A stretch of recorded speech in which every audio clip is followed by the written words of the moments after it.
Hello dear viewers, welcome back. I am Rajesh Patil and you are watching my YouTube channel. Today we are starting with the second part of the poem Indian Weavers 2.2, and today we will deal with the poetic appreciation as well as the figures of speech. In the poetic appreciation, you have to write about some different 9 points, and here are they: the poem, the poet, title, theme of the poem, poetic style, language, poetic devices, special features, message, values or morale, and the last one, your opinion. So one after another we will write down all these points.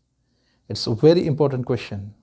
You will get 4 marks for that, and I have prepared this particular question for you. The first point, the poem. The poem Indian Weavers has been written by Sarojini Naidu. The poem consists 3 stanzas of 4 lines each. The stanzas talks about a particular stage of life, like birth, youth, and death. The poetess, posing questions to weavers, attach color imagery and natural background to highlight the effect. The second point, the poet. The poem Indian Weavers is written by Sarojini Naidu.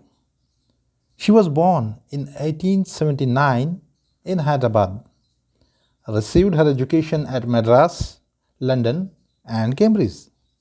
Started writing at the age of 12. The poem, taken from her first book, The Golden Threshold, which was published in 1905. She was called as the Nightingale of India.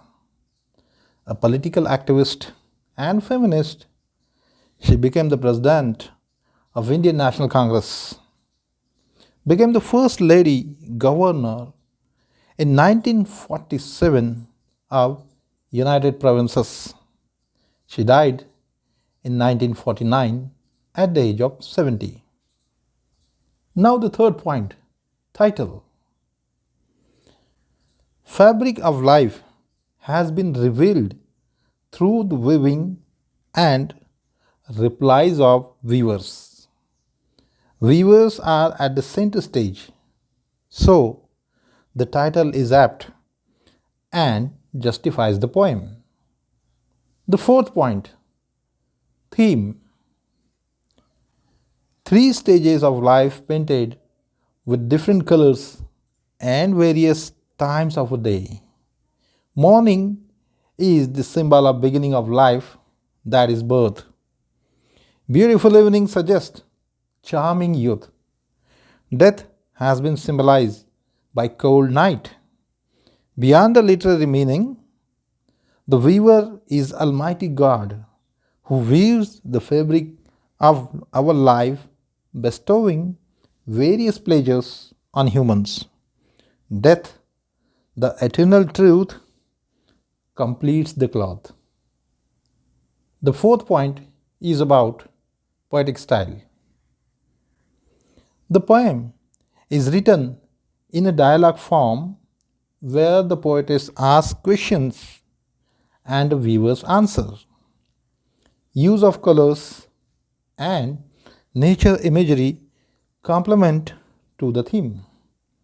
The rhythm and musical quality transforms the poem into a song. Point number 6, language and poetic devices. The language is simple and lines short. The poem is in question-answer form. Use of colors and nature backdrop add to the glory. Simile is used very effectively. Life is compared with weaving of a cloth.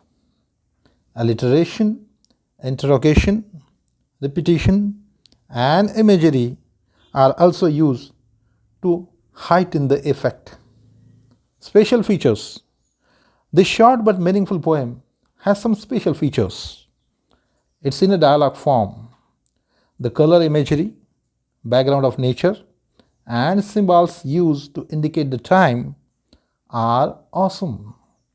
The musical quality, rhythm, and realistic tone makes it an unforgettable poem. Now, point number 8, message. It's a short poem and it has a very small but meaningful message for the human beings. Life is like a cloth having different colors. Almighty God weaves and fill it with all pleasures and sorrows to complete the cloth. Every human being will have to pass through these stages. That is the message. And the last point, your opinion. Simple language, short but meaningful lines, and nature imagery makes it an attractive poem. The rhythm and musical quality add grandeur, so I like the poem. Dear viewers, now we are moving towards the second segment of this presentation, and it's about the figures of speech.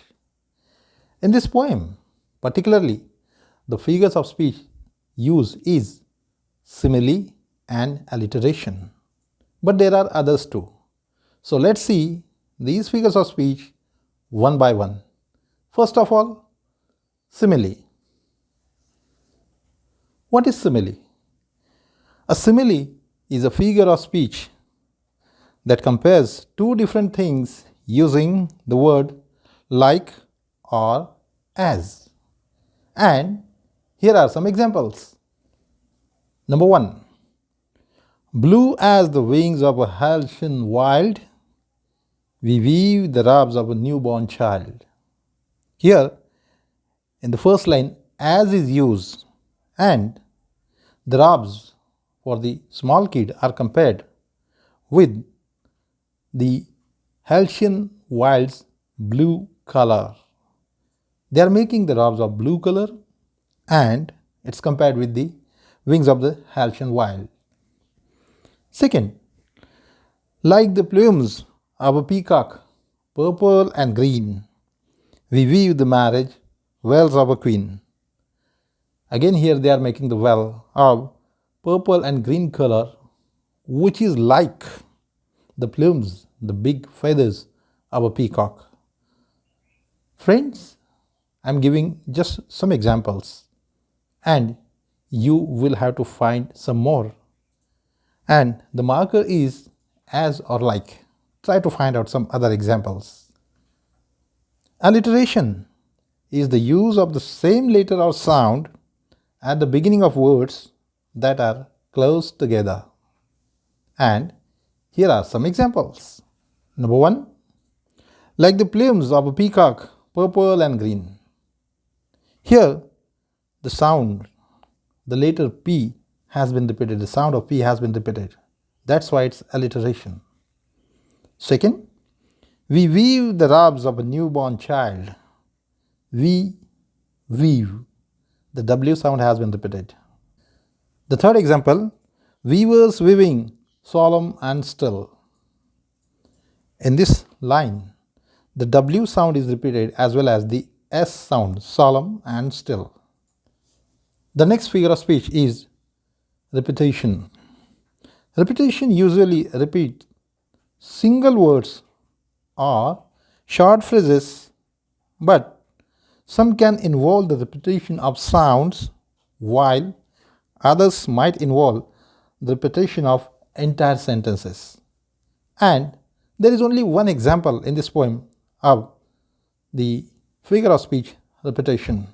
And the example is white as feather and white as a cloud. Here the word white has been repeated. Next figure of speech is transferred epithet. Transferred epithet is a figure of speech when an adjective usually used to describe one thing is transferred to another. And here is the example. What do you weave in the moonlight chill? In this line, the poetess says moonlight chill. Actually, the night is chill, and the night has been denoted, symbolized by the moonlight. That's why it's transferred epithet. And the last one used in this poem is interrogation. Whenever you find a question mark at the end of the line, it's interrogation. And here are some examples. Number 1. Why do you weave a garment so gay? Second, why do you weave a garment so bright? In both occasions, you have the question marks at the end. Friends, generally these lines have sometimes 2 or even 3 figures of speech. In the examination, if these lines occur and you are demanded to explain the figure of speech, you can choose any. If there are 2 or 3 different figures of speech in the same line, you can choose any one. You have that choice. So don't worry about it. And friends, that's all in this presentation for today. And I hope you enjoyed it. Keep going on, and we will meet soon again.